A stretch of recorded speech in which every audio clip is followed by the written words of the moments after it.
Hello everyone and welcome back to the Benchwarmers Podcast. As usual, I'm joined by my co-host Josh Sykes. Thanks for having me, Gab. It's alright, at least said it right this time. The one line that you have.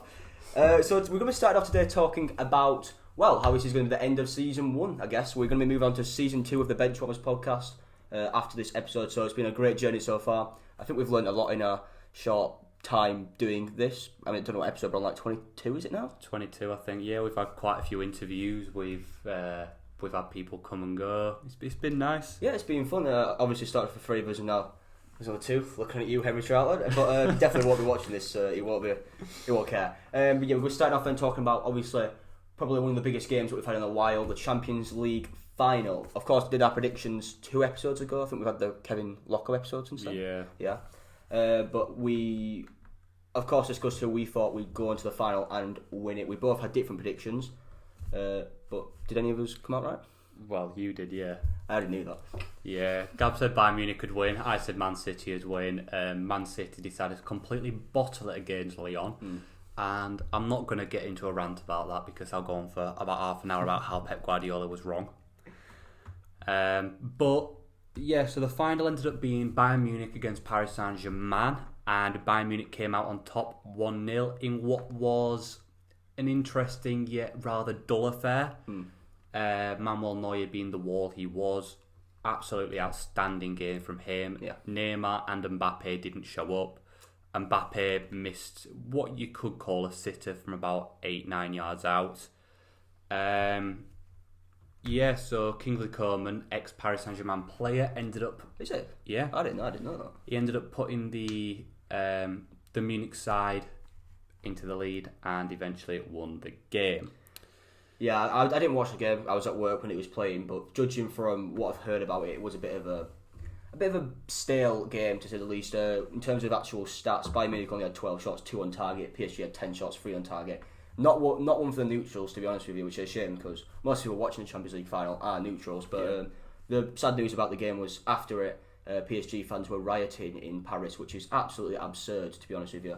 Coming from a Huddersfield fan and a Bradford fan who we've seen our fair share of absolute rubbish, to be honest with you. It's ridiculous. You've got to the Champions League final, you've lost out to, best team in the world, I guess, right now, maybe.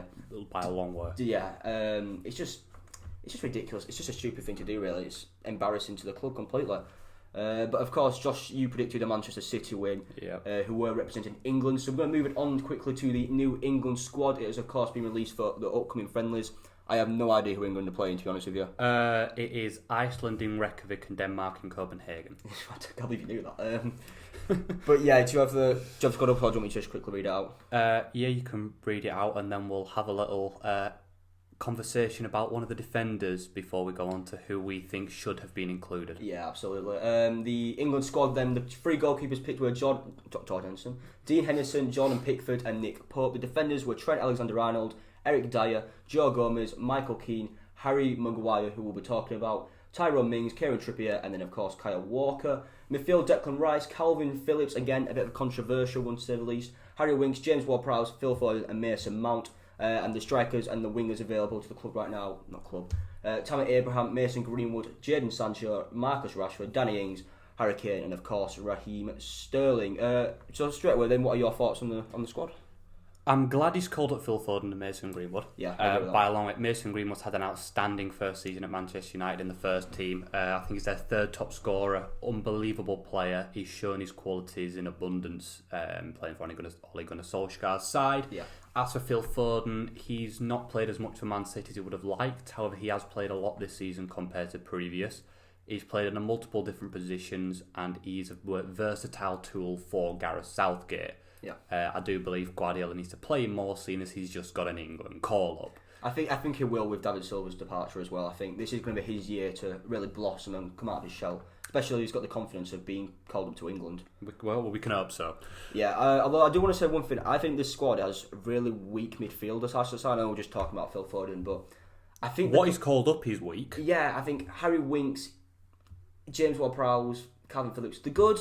They're mid-table Premier League players. Yeah, that's the problem. And we're not going to get anywhere if we're playing with mid-table players. Where England were something like 5th, 4th in the world. How can you be calling up a Southampton player? I know, it's just... And a Tottenham player? We need better than that, because obviously Jordan Henderson's injured, but well, we'll talk about in a minute, Jack Grealish, James Maddison. There's a few players that come to mind who really deserve to go in that squad. And, I mean, like we say, Grealish, again, is probably a mid-table player, probably, but he should be playing at a higher level, and it's just a bit of a weak midfield. But on to the defenders, and some news has come out this week about a certain Harry Maguire. Dennis the Menace. So, Harry Maguire was last week, arrested in Mykonos Island in Greece. He assaulted a police officer and also tried to bribe a police officer by saying, and this is a rough quote that's come out, I think, in the hearing, was something along the lines of, "Do you know who I am? I am the Manchester United captain, Harry Maguire. I can give you money to let us go." It's ridiculous. However, it shows that the justice system is working if they can't be bribed. Just thought I'd put that out there. Yeah, but that's in Greece. But then again, I'm not going to get into that with you. However, what is ridiculous is his sentence. So he was found guilty. He is planning to appeal. However, he has been given a 21-month and 10-day suspended sentence. From playing football? No, a suspended sentence is it's like a criminal conviction. So you'd be sent to prison if you commit another crime within that 21 months. Okay, yeah. So he's not being sent to prison. However, he should be, because if it's an everyday Fred Bloggs from up the road, he's going to be getting sent to prison for trying to bribe a police officer. However, would Fred Bloggs say he's the Manchester United captain and try to bribe police officers? Irrelevant. But anyway, Harry Maguire has been dropped from the England squad for the upcoming friendlies. Yeah. I think it's potentially a topic for the first episode of season 1 as to how it's going to affect his career. We're not going to go into that now. Because we're now going to go on to 3 players who we believe should have made it into the England squad. Gab, would you like to start? Well, I think we might as well start off with the replaced Harry Maguire, who we think we should come in. We had a little discussion before we started the podcast about it, and we both agree with James Tarkowski. Am I right in thinking that? James Tarkowski, yeah. Burnley. The Burnley centre-half. I've got some stats up here from the season just finished, 1920. In the Premier League, he's number 1 for clearances completed with 200. Number 1 for headed clearances completed, 111. Number 2 for blocked shots with 47. Number 3 for duels won in 307. And number 3 for aerial duels won in 198. Which are some ridiculous stats to say plays for Burnley. And WhoScored.com, they did a team of their players who have been highest average rating throughout the season in the Europe's top 5 leagues. And is it Tarkowski? Is that how you pronounce it? Tarkowski, sorry about that. He's actually. I don't even know, I'm not gonna lie. He's actually starting centre back alongside Virgil van Dijk with an average rating of 7.19. He's one of only 4 Premier League players in that squad alongside Van Dijk, Kevin De Bruyne, and Pereira of Leicester, which tells you everything you need to know about the type of quality he's got. He's the only English player other than Jadon Sancho in that side, which it's ridiculous he hasn't been called up. I hope he does get called up in replacement of Harry Maguire, because I think he could really do a job in the defence under Gareth Southgate. Again, though, it's just like, I think I read something about how Southgate goes to most Burnley games, and yet he still chose not to sign Tarkowski. I can't pronounce his name. What the hell was that pronunciation? I can't pronounce his name. We'll call him Tarkowski. All right, I don't mind.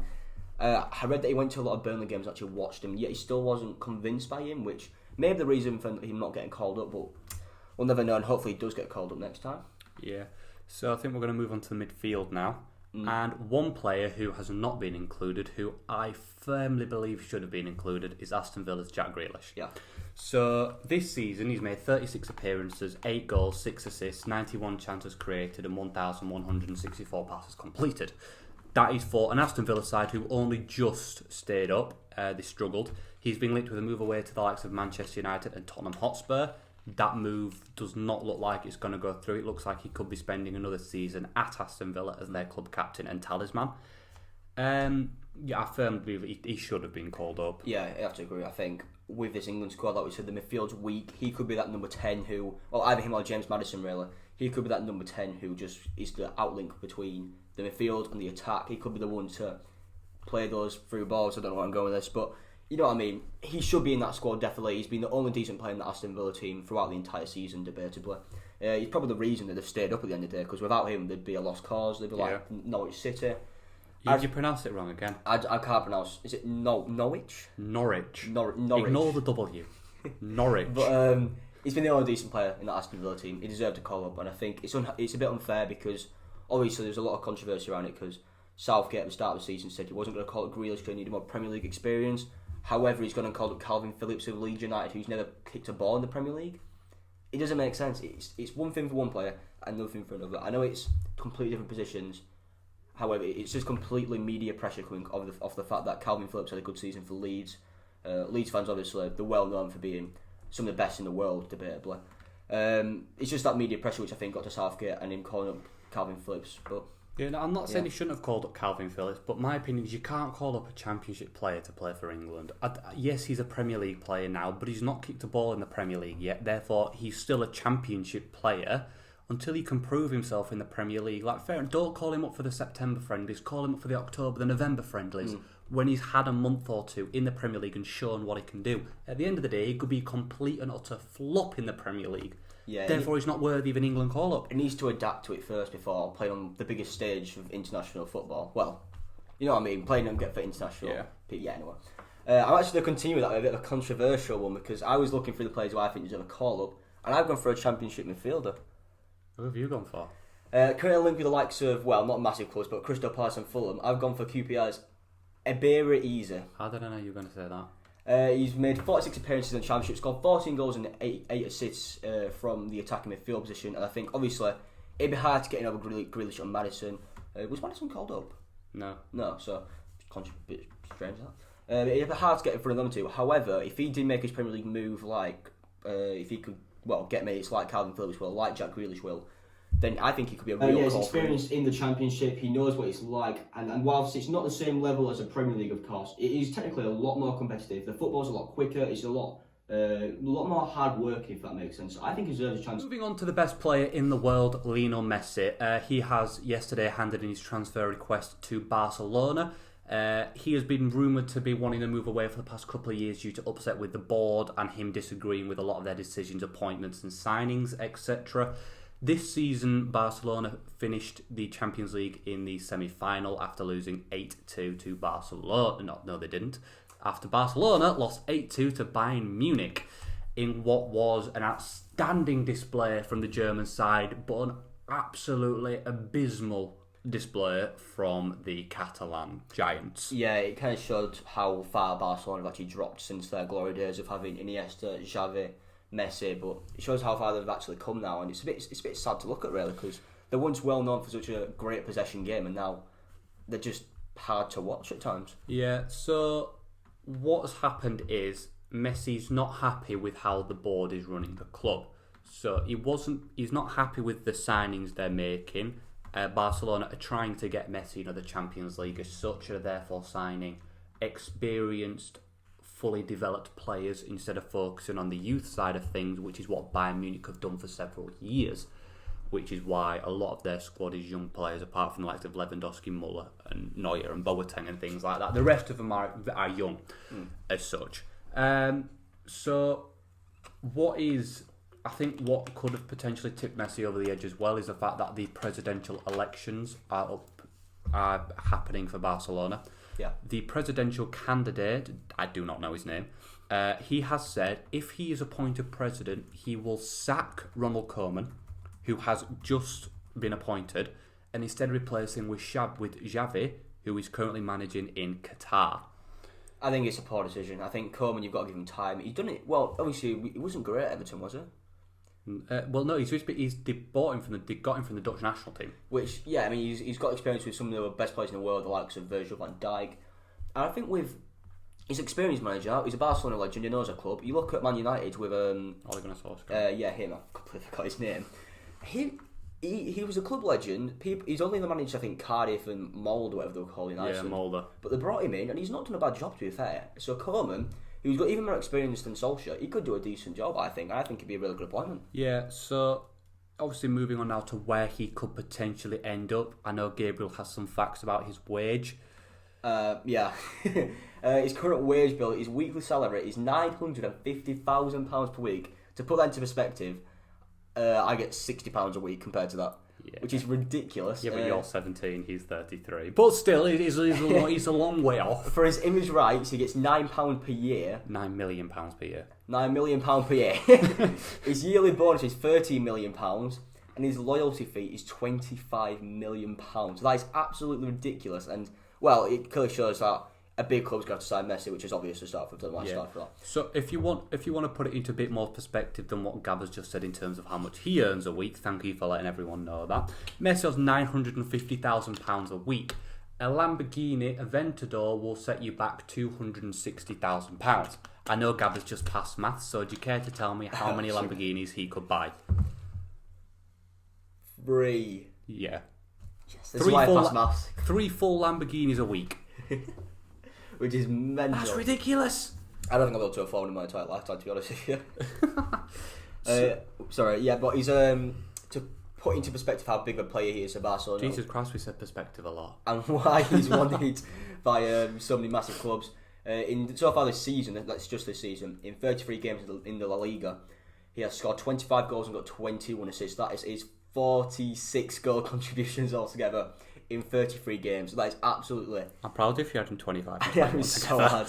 That is outstanding for a player who usually, well, I don't know if he does play, but he doesn't even play up front for them. He's not even their main target man, because obviously he's a winger. Suarez, which is...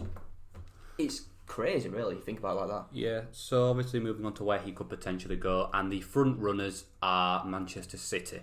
Which is understandable. They seem to be every summer, to be fair. Yeah. Obviously, it would mean a Pep Guardiola and Lionel Messi reunion. Rumour has it that Pep Guardiola can only win the Champions League in a team with Lionel Messi, which for all the citizens out there, if you sign Messi, then you're probably not going to win the Champions League again next year because you'll bottle it as always. Yeah. So obviously, apparently Messi's been a keen follower of English football for many years. He has strong knowledge of the Premier League because 2 of his closest friends in Sergio Aguero and Cesc Fabregas have both spent a long time in England. The main reason he would go, obviously, is because of Pep Guardiola. And to be fair, they are probably the only team that can realistically afford his wages. Yeah, unless he's going to take a wage cut, which might be quite a footballer likely. taking a wage cut. Yeah, Next show, Gab.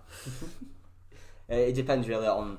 Well, he probably will want to work with Guardiola again. However, is he going to take that risk? Because you never know with Messi, because obviously we've seen Cristiano Ronaldo. He's gone to different leagues. He's done it in those leagues. In the Premier League, the La Liga, now in the Serie A. Is Messi going to be able to do it in the Premier League at an age of 33? He'll be 34 this season. 34.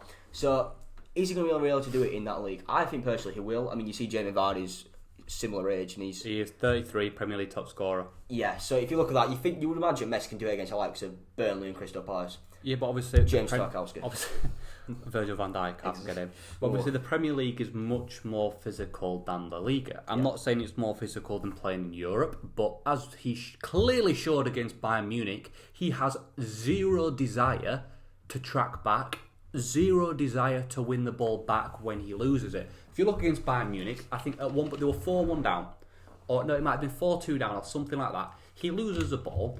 Bayern Munich go on the break. Messi does not move. Loses the ball, stands still. If that is the likes of, for instance, a Raheem Sterling, a Jadon Sancho, even a Ronaldo, they're losing the ball and they're trying to win it back straight away. Yeah.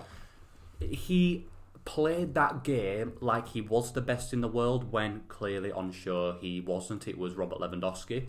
He played that game as if he is untouchable. He played that game as if he is unbeatable when quite clearly he is not. I feel like I've just had a go at the best player. Yeah, that's one of the greatest of all time there. If he was ever going to cover the podcast, it's gone now. So that's like 7 players we can't have because of me now. Jordan Pickford, we love you, please come back. I do want to throw out there another team that he could possibly potentially go to. I didn't say both of them words, but one football who's obviously quite a big footballing magazine or whatever they are. They've released that they could possibly make a return to Newell's Old Boys in Argentina, who he left at the age of 8 for La Masia? La Masia? I have no idea. Barcelona Academy. It's their massive academy setup. We're like the best in the world. He left Argentina at the age of 8. Obviously, he was really... I think he was small when he got told he couldn't play for him if he didn't grow. He had like hormones and stuff which Barcelona paid for, and he went to live in Barcelona, and that happened. Yeah, so there's a chance he could possibly be returning home. Obviously, he'd have to take a massive wage cut there because, well, Newell's Old Boys can't afford 900 odd grand a week for him. But like it says here, Barcelona would prefer to sell him there the most because whilst it's not really their choice at the end of the day, he won't be able to come back and hurt them because they don't play in Europe with them being an Argentinian side. However, If he was to go there, it'd be a really nice homecoming story because it's like he didn't start his career there, but he was born there. He's had his time in Barcelona. He's nearly 2 decades, I think he won now, something like that. Yeah, near enough. And now he could possibly returning home to his boyhood club, which would be really nice to see, to be fair. Yes, I'm just reading about his contract situation here. So back in 2017, he signed a new contract which runs out next summer. His release clause is £626 million. I'm just trying to find out now about whether he can terminate his contract. So also inserted in Messi's contract back in 2017 was a clause that states he can leave Barcelona for free at the end of every single season should he wish. Strange clause putting that. Yeah, so with Messi expressing his desire to leave Barcelona, it could be the greatest free signing in history. So basically, if he wants to, I think he can trigger the clause and leave on a free. So if he wants to leave, can he just say, let me go on a free, and they'll have to agree? I think I'm just Barcelona do not agree to the clause. Barcelona do not agree the clause is still active. It was said to expired on June the 10th, 10 days after the original date of the Champions League final. Yeah.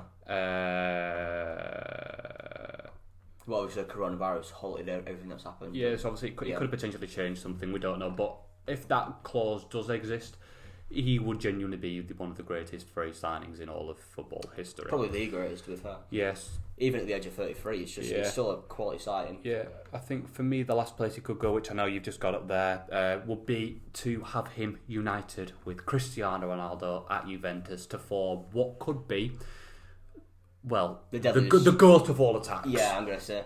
That would be a great move, I think, for him. Obviously, the Serie A is not a great league. It's probably just a bit better than what's the French league called, Ligue 1. But it'd be great to see him reunite with Ronaldo. It'd be weird to see them on the same team because you always see these two people as rivals, but they don't actually have anything wrong with each other. I was watching an interview about they're friends. it. Well, they're not friends. It's strange. They have a lot of respect for each other, which is huge for in football. But it'd be really great to see. I think obviously he knows Dybala from the international team as well. So I think that'd be really good to see them two link up. He might even be able to convince him to join him at Juventus. But another team which has been noted as a possible destination for the GOAT of football is Paris Saint-Germain. I think this move potentially makes the most sense, but will be the stupidest for Messi, if that makes sense. I think if he goes there, he'll lose a lot of respect because it's a league which is known for being a farmers' league, even though Mbappe disagrees. If he went there, it's true. He'd be reunited with Neymar, and apparently they had some sort of beef back in the day, but I don't know much about those rumours. They seem friends now. Yeah, but however, I think if he went there, it'd be a big message that he can't do it in other leagues. He might be able to do it against the likes of, I don't know who plays in the French league, Angers FC, whatever they're called, Nice, whoever. However, I think it'd be a bit of a silly move for him personally, but they would be able to afford his wages, so he wouldn't have to take a wage cut. And he'd probably be able to smash it in that league, to be fair to him. Yeah, he'd be able to smash it in that league and obviously link up with Mbappe and Neymar, probably push Di Maria out of the team unless they wanted to rejiggle the setup and put him in central midfield, which I reckon he can play because obviously he's a playmaker. He tends to drop back play from deep. But for me personally, the move that he should make would either be to go back to finish his career at top level now and go to Newell's Old Boys back in Argentina, or to go sign for Manchester City and try and boss it in the Premier League. Yeah, I completely agree with that. They're the two places I think he should go. Obviously, there's a little thread on Twitter about some Leeds fans saying that he could want to link up with Marcelo Bielsa, seeing as he wanted Bielsa at Barcelona, which obviously, imagine Messi going to Leeds United. Jesus Christ. I think that'd be ridiculous. That's a big statement. That's how you just come up. Imagine if... I don't know what I was going to say now, but him, Rodrigo up top, they have Ben White come back in. What a squad Leeds that. I think they'd be pushing for Europe straight away. Any team with Messi in should be pushing for Europe, which is exactly why Leeds aren't going to sign him. Also on Twitter, I'll put a picture here. Oh, are we doing that now? Are we doing that now? It might be below. Are we doing that now? Stevenage officially came on Twitter and announced his signing yesterday and went a bit viral for it. They were a bit daft, but they went on Twitter saying how he'd come to eat some food or something like that, and he was staying to... I'll show you now. And I've seen it. He's staying for the club or something like that, which is ridiculous. But he's obviously not joining them. But it was a bit of humour for a club who, let's be honest, shouldn't be in the EFL. I'm just going to put that out there, but that's a topic for another day. But yeah, let us know in the comments where you believe Messi should go. Should he go home to Argentina? Should he try it alongside Ronaldo? Should he take the not very bold move and go to PSG, or should he reunite with Pep Guardiola and Become a citizen. Alright, so we just discussed Messi's potential move to Ellen Road, but who else could be joining him at Ellen Road? That's just ridiculous. But it's not a potential move at all. It's some stupid fan. A dreamy move, we'll go with that. However, news has just broke 2 hours ago that Valencia and Spanish striker Rodrigo has officially passed his medical and will now travel to Leeds to sign a 4-year deal at Ellen Road. The fee is believed to be 27 million plus add-ons. I could be wrong. It is their record signing. You already know what I was going to say. Yeah. Their record transfer, which is huge for the club. It's a big step forward in the Premier League. It's a big move for Leeds, especially for the fact that he was wanted for, I think it was 18 million last summer by Real Madrid and Barcelona. However, what the hell happened? Yeah, what happened? I've got no idea, to be honest. I don't know if they had a really, what happened? I was reading a stat about him how he's never got above 10 goals or something like that in La Liga, but I'm not 100% sure about it. But I believe he's Spain's starting striker. But it looks like it could be a decent move. Obviously, Patrick Bamford wasn't really doing it in the 4 goals in 27 games. It's 27 million plus add-ons. He's made 172 appearances for Valencia and scored. Well, no, that's just in La Liga. He might have played for another team. I don't really know, but good point. I've got no idea. Yeah, I don't know. He played for that is. Yeah. Played for Bolton Wanderers. He played for Bolton apparently. I don't know what's happened to him. It's like a Marcus Alonso situation again. Anyway, a bit of a weird signing that he's scored. Was it 4 goals all season? Yeah. Sorry, just a second. 4 goals and 9 assists. 9 assists kind of saves it. So 15 goal contributions in 27 games. However, he's played against the likes of Barcelona and Real Madrid. Will he be able to do it against the likes of Man City? He's played in the Champions League this season. Liverpool? He's got 2 goals, 2 assists in the Champions League this season. No, but for me, that's not the record of a proven striker, though, is it? What Leeds need, they wanted a better Patrick Bamford, someone who can put the ball in the back of the net. This bloke clearly can't, can he? I mean, he's 29 years of age, or 27 million for a 29-year-old who, if we're being honest, isn't a great player. He probably will play ahead of Bamford, because Bamford wasn't even great in the Championship. So Bamford's useless. Yeah, so they did probably need a new striker. I think it could be decent for them. Obviously, Bielsa can get the best out of a player. We also it did Calvin Phillips. Phillips couldn't get a game under, I think it was Steve Bruce when he was at Leeds or something like that. Was it Steve Bruce? I can't remember, but someone was at Leeds. It was that Paul Heckingbottom. Paul Heckingbottom? Yeah, he was a Barnsley manager, and then you got Gary Monk before him or something like that. Whoever was at Leeds, Phillips couldn't get a look in. Bielsa came in, changed him as a player, made him adapt to a new role, and now he's a quality player and he's getting called to England. Could he make Rodrigo into more of a prolific world-class striker? Because right now he's probably just a mediocre. He's only got 2 years of him. Striker, in 2 years' time, we'll be in the old people's zone for footballers. Yeah, I mean, he's done that. To be fair, he's got a really good international record. 22 games, 8 goals for Spain, which is decent. I think he's their starting striker as well. What's your thoughts on the move, really? They can do better for 27 million. Not going to lie, for 27 million, you can get a far more prolific striker than he is. Just things like, I'm not going to say he's massively prolific, but at least he's got Premier League experience in Michy Batshuayi. Yeah. You could try and get a loan move for, I don't know, like a Ryan Brewster from Liverpool, or just go for a player like even, I don't know, for just bringing a mediocre striker and hope Bielsa can get the best out of him, like one from out the back end of France or Portugal or Azerbaijan or whatever. That's Azerbaijan. Yeah, that one. Just get a mediocre striker who scored a couple and got scored more than 4 goals in a season. And hope Bielsa can get the best out of him. At the end of the day, that's what like a Jamie Vardy was from Fleetwood to Leicester, work up the divisions and top scorer in Premier League, or the likes of, I don't know, like Harry Kane, Norwich, Leicester loans and stuff, and then suddenly a massive season, he's up at one of the best strikers in the world. Yeah. For me, Rodrigo, he's not an amazing signing, but I mean, he's better than Bamford. Yeah, I mean, everything's better than Bamford at this level. Another role which was needed to improve at Leeds was obviously Ben White was departing, going back to his parent club Brighton and Hove Albion. There's been a big transfer saga regarding that, with the hashtag #FreeBenWhite trending on Twitter.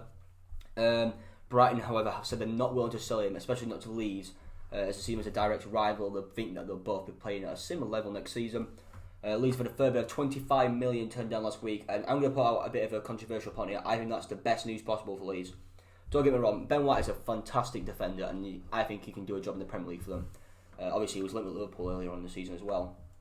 However, 25 million for an unproven Premier League centre-back is it really worth it? He might be young. Bielsa might be able to get the best out of him. However, you look at who else they're getting. Robin Koch, I want to say it is. I hope it is. Robin Koch, apparently the link we've hit a Freiburg defender for 10 million. I think that could be one of the best signings in this entire transfer window. Freiburg fans are desperate for him to stay, judging from what I've seen on social media. He's a German international, apparently, again, which is fantastic for Leeds to get in. Spanish international, German international. It's great news for them. However, I think Ben White not coming is the best news possible, because whilst he might potentially rot away at Brighton, not even get a look in, he probably will get a look in, we're being honest, but I think Koch is just all round, he's more experienced, he's probably going to be a better player.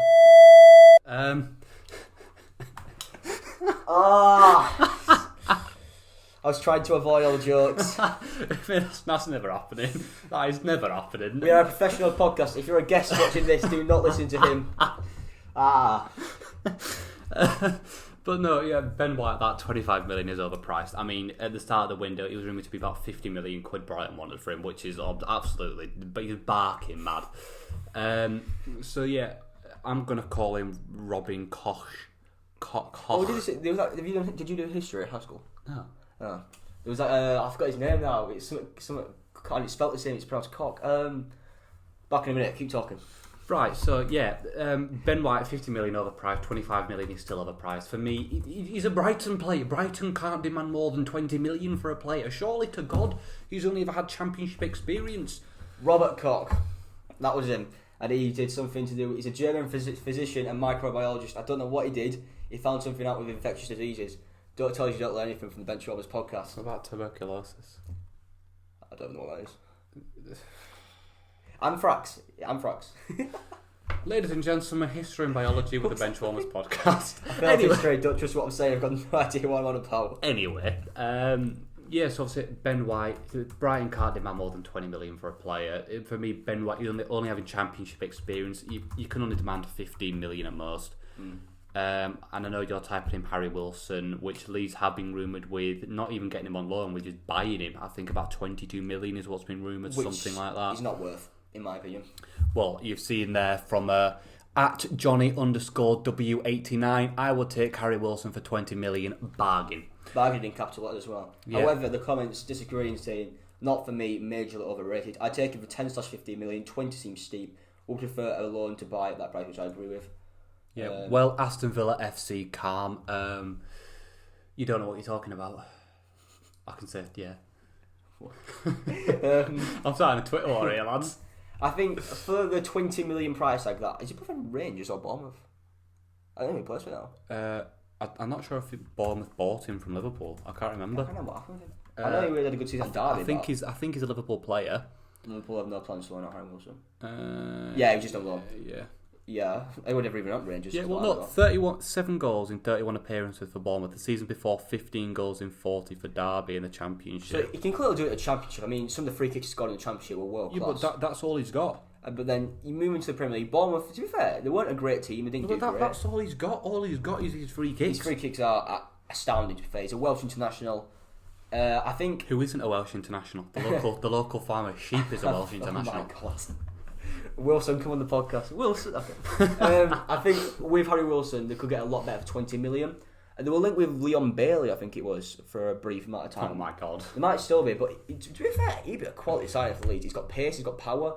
What's happened to that man? I don't think he was once really well known for being a quality player. I'm going to Google him. I know he's a decent player, and obviously he's a Bayer Leverkusen. He's at Bayer Leverkusen, which is obviously where Kai Havertz is from. We'll talk about him hopefully in the first episode of season 2, providing the transfer goes through. But Leon Bailey was once a massive hot prospect, wanted by Man U, Real Madrid, the lot, and that move never happened. He's kind of just dropped off. To be fair, looking at those stats, he's not. I don't know if he's had an injury this season. I imagine he has, but he's not had a great season. 22 games. He doesn't even play for him. He's literally a bench warmer. Get on the podcast. He's had 22 games, 5 goals and 3 assists. However, I think again, Bielsa's a magic manager, as weird as that sounds. He can do things with players like Koch. Oh God, don't know I'm going with that. That's worse than what I said. Bailey's only 23 years old. He's a great. Well, he once was a fantastic winger, and I'm sure he could re-find his form under Bielsa. If they can get him in for cheaper than Harry Wilson, I think that's a smart move because he's young, he's hungry. I think he's even if you go off transfer market's valuation of him, which is 26.5 million. I'd still rather spend a couple of million more and get him than Harry Wilson. Yeah, I agree. Wilson's a decent player. However, I'd say he's probably championship stand at best, really. I mean, he was alright at Bournemouth, never really lit the world alight, and never heard anything from him since his move. But he's back at Liverpool. I think if he wants to continue his career, he needs to leave Liverpool because he'll never get a look in there. They've got too world-class of a team. Where he ends up, though, is completely... We'll have to wait and see, but... Leeds fans, let us know if you'd rather have Wilson over Bailey, even if it's a bit cheaper for Wilson, because it's a bit of a controversial manner, I guess. I don't know. It's a debatable topic. Let's just put it at that. Same as also let us know how much you'd pay for Ben White, whether you'd rather have the Frankfurt defender. Yeah, Robin Koch. Yep, and whether you'd be happy with signing Lionel Messi. That's how it's pronounced. Is it Koch or Koch? Because we really need to know this. Yeah, please help us. That brings this week's episode of the Benchwarmers Podcast to a close, and that brings this season of the Benchwarmers Podcast to a close. As usual, I'd like to thank my co-host Josh Sykes. Cheers for having me, Gab, today and for the past 22 episodes. Yeah, it's been a great ride. We've had the guests on. We've had from players to chief scouts to journalists who have really helped open our eyes, and I'm sure you enjoyed that episode where we talked about Huddersfield Town. Hopefully in season 2 we might be able to do a Bradford one for you. We'll have to wait and see. I'd love that. Please, if anyone's watching this, help us out. We do have some big plans coming in terms of what we're going to be doing. We're going to keep it all quiet for a bit now. However, there'll be more on social media, I'm sure, in the coming weeks. Yeah, we will release the date of when season 1 will be coming out. The first episode, not season 1, season 2. The first episode of season 2 will be our full Premier League prediction. Yeah, that'll be the first episode of season 2. We will let you know when that'll be coming out in the coming weeks. Obviously, it'll come out before the 10th of September when the season starts. I don't know, it starts again. I see the 10th or the 12th, something like that. It'll come out before then, put it that way. We're just going to take a couple of weeks break, work out what we're going to do for next season, try and get a couple of guests on for the new season, and work out how we're going to format season 2, because we're gonna change things up a little bit. It's going to be a lot more professional. It's going to be a lot better. I'm going to put that word. Professional is the right word. But yeah, it's been a great ride, to be honest. And if you are interested in just watching the guests episode, if you go in the playlist section, we've got a list of the guests we've had, and then we've got a list of our normal episodes, which also includes the guests in that playlist. It's up to you which one you want to watch. But yeah, thank you for joining me on this 22 episode journey, ride. Yeah. And we will hopefully leave you with a little highlights clip if Gab can do that in the editing. If not, then it's goodbye from the both of us. Please like and subscribe. Hello. Hello. This is the Benchwarmers Podcast. It's like you're supposed to come in.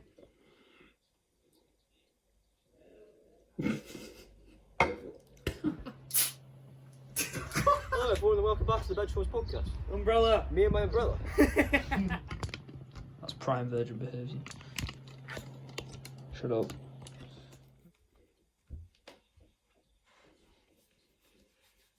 Hello everyone and welcome back to the Benchwarmers Podcast. As usual, we're going to talk about what's happened in the world of football in the past 7 days. I'm joined by my co-host Josh Sykes. How are you? I'm good, thank you. How are you? I'm alright. You know, lockdown's a bit boring, but Hello and welcome back to the Benchwarmers Podcast. Today we have a special bonus episode because for once we have 2 co-hosts. As usual, I'm joined by my co-host Josh Sykes. It's good to be back now. It doesn't seem 2 minutes.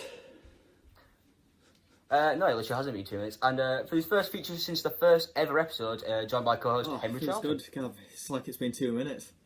For God's sake. Benchwarmers Podcast. In this week's episode, we have a bit of a special one because we are joined by our guest Josh Staunton. How are you, Josh? Hi, mate. Yeah, I'm good, thanks. You?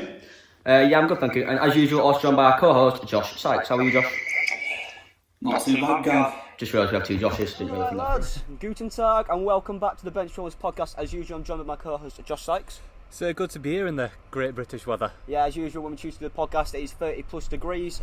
It's not actually that warm, but yeah, we're going to start off. Hello everyone and welcome back to the Benchwarmers Podcast. As usual, I'm joined by my co-host Josh Sykes. Good to be here, Gav. Indeed it is. And we're going to be getting straight into this. Of course, it's been a busy week of football. Premier League and Championship has returned. We talked about that last week. FA Cup's returned as well. And in this week's episode, we'll be talking about what's happened in the world of football in the past 7 days. As usual, I'm joined by my co-host Josh Sykes. It's good to be back, Gav. Yes, it is. Welcome back to the Benchwarmers Podcast. As usual, I'm joined by my co-host Josh Sykes. It's good to be here, Gab. Yes, it is. We've taken a slight break off once again because things have been a bit hectic. I've been back at college. Josh hasn't been back at college. No, I've just been doing college work, to be honest. I'm not back for a couple of weeks, but how's your week at college gone? It's been very eventful and very tough, hence why there's been no episodes. It's been a bit long, if that makes sense. So just dragged on it this week. As usual, I'm joined by my co-host Josh Sykes. It's good to be here, Gab. Yes, it is. And today we've got another guest on. We've got Richard Borjak. Is that right, yeah? Yep, that's correct. Yeah, I've smashed it. But Richard is the chief scout of Boston United, who currently play in the National League North. Richard, how are you? I'm very well, thanks. Yourself? I'm good, thank you. I'm good. Podcast. As usual, I'm joined by my co-host Josh Sykes. Hi, Gab. All right, and also once again joined by the co-host Henry Charlton. Hi. Henry, it's been quite a while to say the least. Yeah, you didn't invite me. Yeah. Anyway, moving on then quickly. Podcast. As usual, I'm joined by my co-host Josh Sykes. Thanks for having me again, Gab. And yesterday we've got another guest on. We've got Huddersfield Examiner reporter as well as Utabia podcast host Stephen Chicken. Hey, how's it going? I'm good, thank you. You? Yeah, very well, thank you. Glad to have the season out of the way after the year we've had. It's nice to have a few days to reflect on things. A bit of a turbulent season for Huddersfield, to say the least. But today we're doing a bit of a different episode because we're going to be mainly focusing just on Huddersfield Town. Of course, Josh is a Huddersfield fan. Stephen reports to them. So we're going to be mainly focusing on them and how their season's gone, how they can go forward from here, and just looking back at how they've fallen to this position since the Premier League days. Hello everyone and welcome back to the Benchwarmers Podcast. As usual, joined by my co-host Josh Sykes. It's good to be back, Gab. It is. It's definitely been a while. We've had a few problems with editing and behind-the-scenes things, which is why there's not been an upload in the past few weeks. However, with there not being an upload, there has been announcements from the government, which means we can meet our friends. Oh no. We can meet our friends in private or in public, so we're here in our cameraman and editor's Jack's back garden. We are keeping social distancing. Me and Gabriel are 2 meters apart, really and Jack and Jack is a long way away. Let's put it like that. Yeah. So so let's. Hello everyone and welcome back to the Benchwarmers Podcast. As usual, I'm joined by my co-host Josh Sykes. It's good to be here, Gab. And this week we are joined by a new guest. We've got Kevin Locker, the brand new Harrogate Town signing. First of all, I think it's fair to say, Kevin, congratulations on your move to the Football League. Lovely, thank you. Yeah, it's been a long time coming for me, but I'm just glad to be back in the league and especially with a club like Harrogate as well.